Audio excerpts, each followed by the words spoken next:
Welcome back to FDN News. I'm your host, Hadley Mertz. For our top story tonight, we will be taking a look at the upcoming men's basketball conference tournament. This is to be the first tournament game held at HU in about a decade, and could be the last game before crews overhaul Platt Arena. FDN's Dylan Rollator joins us live in the studio with a deep dive into how the players and coach are feeling. The men's basketball team is feeling confident hosting a home conference tournament game, and they aren't taking the responsibility lightly.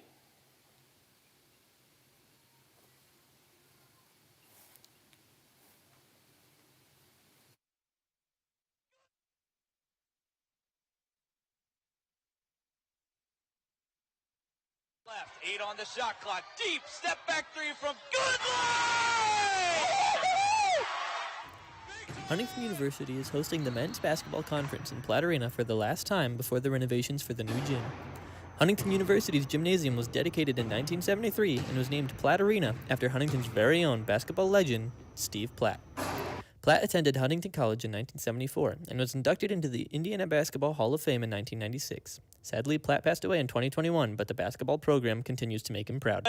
But Pulver's right there. As the conference game gets closer, I talked to the newly hired head coach Corey Alford and one of his players, Zach Goodline. It's been a goal for us, I think all season, to host a conference tournament game, to finish top four in a league that top ranked in the country, a league where 5 of our 10 teams are probably going to make the national tournament. Was a tremendous accomplishment for us. That means a lot, not just for me as a player, not just us as a team, but like the community. Platt Arena coming alive. We've been really good at home all year. We've lost 2 games, and so to be able to host the first round is a big deal. It's an 8-team tournament, and so any advantage you can get is definitely going to help us. And then we're excited about the fans packing this place for a conference home game. Again, it's going to be Sparks, 17-footer, and he finds the bottom. So it's going to be a great atmosphere I'm hoping for. We're going to be ready, and we're looking forward to it.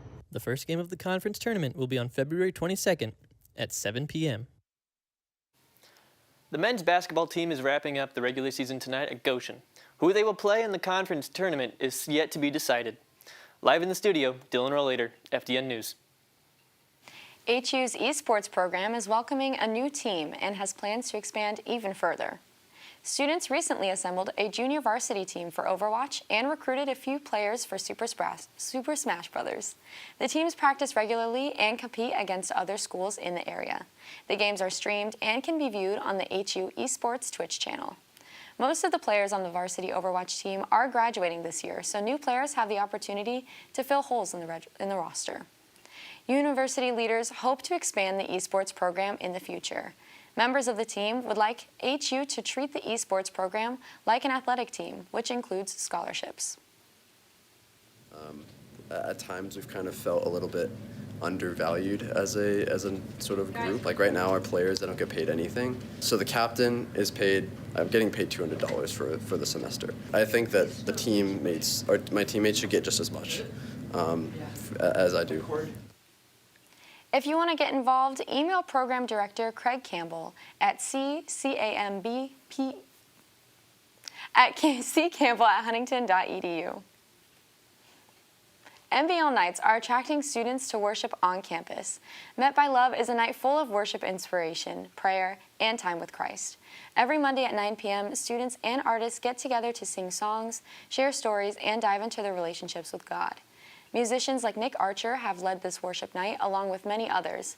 Anyone is welcome, and you can attend by going to the basement of Hardy at 9 p.m. on Monday nights. The state of Kentucky has seen its first infant surrendered to a baby box, all thanks to a local organization. Monica Kelsey started Safe Haven baby boxes in Woodburn, Indiana. Boxes are placed outside police stations, fire stations, and hospitals that have 24-hour staff. Mothers can anonymously place infants in the boxes, which auto-lock from the outside. A staff member is then alerted and collects the infant from the inside. The babies are taken care of until they are placed in a forever home. Safe Haven Baby Boxes has 92 locations in Indiana. Leaders plan to have locations in every county across Kentucky. Bird flu is running wild in New England. Authorities have recently found 6 ducks dead from a highly pathogenic avian influenza. The strain is highly contagious in birds but rarely affects humans. This spells more trouble for poultry food operations. Experts say a historic bird flu outbreak starting in 2022 has already sent eggs and poultry prices soaring. Well, that's all we have for today. Thank you for joining us on FDN News. We'll see you next week.